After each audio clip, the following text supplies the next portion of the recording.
Bismillahirrahmanirrahim. Assalamualaikum warahmatullahi wabarakatuh. Halo semuanya, kembali lagi dengan saya Gian Pilman Suganda. Di sini saya akan berbagi materi tentang kasus-kasus pelanggaran hak dan pengingkaran kewajiban warga negara Indonesia untuk mapel PPKN kelas 12. Yang pastinya bermanfaat bagi kita semuanya. Oke, di sini kita perhatikan gambar di sini, yaitu gambar di sini ada kegiatan yang menunjukkan adanya pelaksanaan hak dan kewajiban warga negara Indonesia dalam pemilu. Anda harus mempersiapkan diri dengan baik untuk dapat melaksanakan hak dan kewajiban dalam melaksanakan pemilu. Oke, sebelum ke materi, itu ada tujuan pembelajarannya. Untuk tujuan pembelajaran yang pertama, setelah kalian mempelajari materi ini, diharapkan peserta didik mampu menjelaskan pengertian serta macam-macam hak dan kewajiban warga negara Indonesia dengan benar. Yang kedua, setelah mempelajari berbagai macam hak dan kewajiban warga negara, peserta didik mampu menyebutkan hak dan kewajiban warga negara berdasarkan nilai ideal, nilai instrumental, serta nilai praktis dalam sila-sila Pancasila dengan tepat. Yang ketiga, setelah mempelajari materi ini, peserta didik diharapkan mampu menganalisis kasus pelanggaran hak dan pengingkaran kewajiban warga negara Indonesia dan mampu mengidentifikasi contoh kasus pelanggaran hak dan pengingkaran kewajiban warga negara Indonesia dengan tepat. Setelah melakukan kegiatan dalam rubrik aktivitas peserta didik mampu menyajikan hasil analisis nilai-nilai Pancasila terkait dengan kasus-kasus pelanggaran hak dan pengingkaran kewajiban.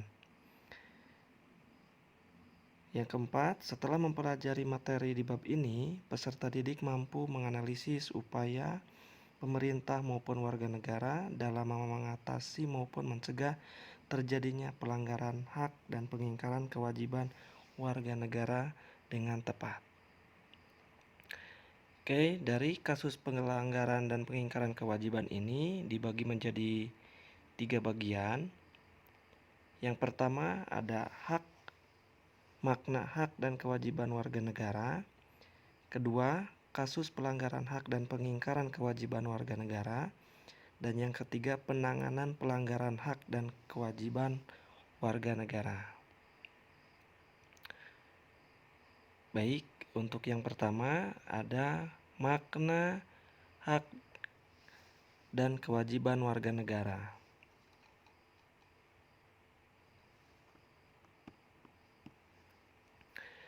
Apa itu pelanggaran hak dan kewajiban?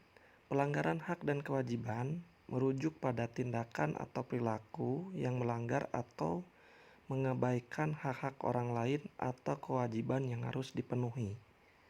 Hak dan kewajiban merupakan dua konsep yang saling berkaitan dalam konteks hukum dan etika. Berikut penjelasan mengenai hak dan kewajiban. Pengertian dari hak itu adalah hak istimewa yang dimiliki oleh individu atau kelompok dalam masyarakat. Hak-hak ini harus diakui dan dihormati oleh semua orang, oleh setiap orang dan pemerintah. Dan mereka memastikan perlakuan adil dan layak terhadap individu atau kelompok tertentu. Seperti contohnya, hak-hak meliputi hak hidup, hak atas kebebasan berpendapat, hak atas pendidikan, hak atas kebebasan beragama, hak atas keadilan, dan banyak lagi yang lainnya. Itu untuk pengertian dari hak itu sendiri. Yang selanjutnya, pengertian dari kewajiban itu adalah tanggung jawab atau tugas yang harus dipenuhi oleh individu atau kelompok sesuai dengan norma, aturan, atau hukum yang berlaku. Kewajiban mengharuskan seseorang untuk bertindak atau menghindari tindakan tertentu agar tidak merugikan hak-hak orang lain atau masyarakat secara keseluruhan.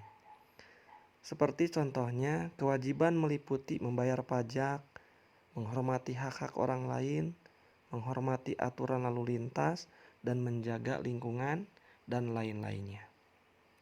Oke, itu pengertian hak dan kewajiban. Di sini hak dibagi menjadi dua bagian, yaitu hak secara sosial dan hak secara individu. Di mana hak secara sosial yaitu hak mendapatkan kedudukan yang sama di hukum dan pemerintah. Jadi tidak ada perbedaan antara rakyat yang miskin dan rakyat yang kaya. Untuk yang selanjutnya hak secara individu, di mana hak secara individu ini yaitu hak untuk hidup dan mempertahankan kehidupan. Yang keduanya hak mendapatkan perlindungan, di mana hak warga negara itu sudah dijamin dalam Undang-Undang 1945 meliputi hak asasi manusia seperti kebebasan beragama, berserikat, berkumpul, pengakuan dan perlindungan, dan kepastian hukum yang adil. Oke, selanjutnya untuk pengklasifikasian hak itu dibagi menjadi beberapa bagian. Untuk pengklasifikasian yang pertama itu dalam aspek politik, aspek sosial budaya, aspek ekonomi, dan aspek pertahanan dan keamanan. Untuk aspek politik, ada hak politik adalah hak yang dimiliki setiap orang yang diberikan hukum untuk meraih atau merebut kekuasaan, kedudukan, atau kekayaan yang berguna bagi dirinya.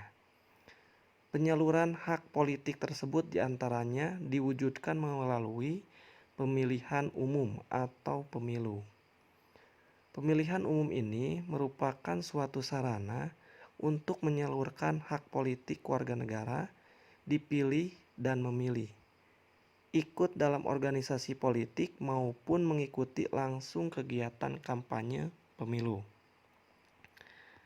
Seperti berpartisipasi dalam pemilihan umum, berpartisipasi membangun roda pemerintahan, dan membentuk partai politik. Itu contoh dari aspek politik. Untuk selanjutnya, hak dalam aspek sosial budaya. Di sini sudah diatur dalam pasal 28H ayat 1 Perubahan Undang-Undang 1945 menentukan setiap orang berhak hidup sejahtera lahir dan batin, bertempat tinggal, dan mendapatkan lingkungan yang baik dan sehat, serta berhak memperoleh pelayanan kesehatan. Di sini ada hak atas pekerjaan dan penghidupan yang layak bagi kemanusiaan, itu diatur dalam pasal 27 ayat 2. Ada hak atas kebebasan beragama dan beribadah, itu diatur dalam pasal 29 ayat 2. Hak mendapatkan pendidikan itu diatur dalam pasal 31 ayat 1. Ada hak memelihara dan mengembangkan nilai-nilai budaya itu diatur dalam pasal 32 ayat 1 sampai 2.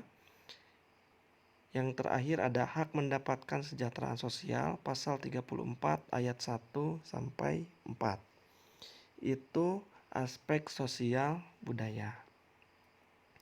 Yang selanjutnya ada hak aspek dalam bidang ekonomi, di mana dalam pasal 33 ayat 1 sampai 5 Undang-Undang 1945 menjelaskan tentang kewajiban pemerintah untuk menciptakan sistem ekonomi yang mensejahterakan rakyatnya.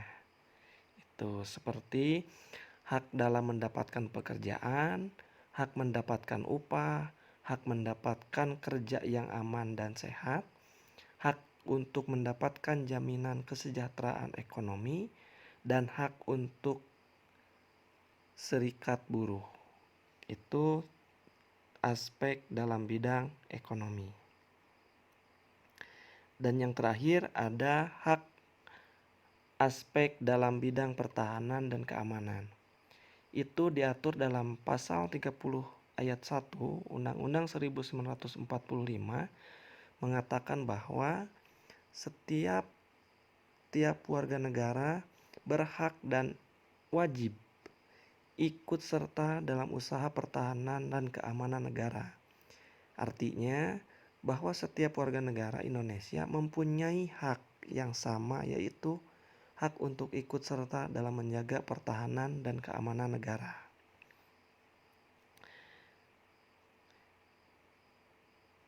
Jadi setiap warga negara Indonesia memiliki hak ikut serta dalam upaya pembelaan negara serta usaha pertahanan dan keamanan sesuai dengan ketentuan. Oke, di sini ada peraturan operasional yang mengatur jaminan perlindungan hak dan warga negara. Itu Undang-Undang Nomor 7 Tahun 1984 tentang pengesahan konvensi mengenai penghapusan segala bentuk diskriminasi terhadap wanita. Yang keduanya ada Undang-Undang Nomor 4 Tahun 1979 tentang kesejahteraan anak. Yang ketiga ada Undang-Undang Nomor 39 Tahun 1999 tentang hak asasi manusia. Dan yang keempat ada Undang-Undang Nomor 23 Tahun 2002 tentang perlindungan anak. Yang selanjutnya, kewajiban warga negara.